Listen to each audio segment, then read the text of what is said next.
20वटा अवतार भएका छन्। तो भगवानका कस्तो कस्तो रूपमा भगवानले अवतार लिनु भएको छ।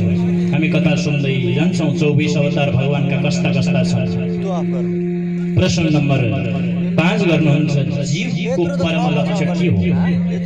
तपाई हाम्रो परम लक्ष्य चाहिँ के हो?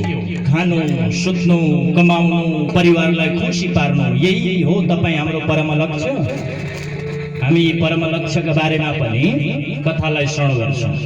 प्रश्न नम्बर 6 मा भन्नुहुन्छ, भगवान यदि धर्मको स्थापना गर्नका लागि यो धरातलमा आउनुहुन्छ, जब भगवानले आफ्नो लीला सम्पन्न गरेर स्वधाम जानुहुन्छ, तब त्यो समय चाहिँ धर्म कसको शरणमा गयो?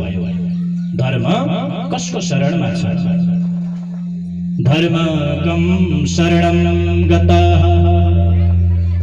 यी 6 प्रश्न गर्नुभयो।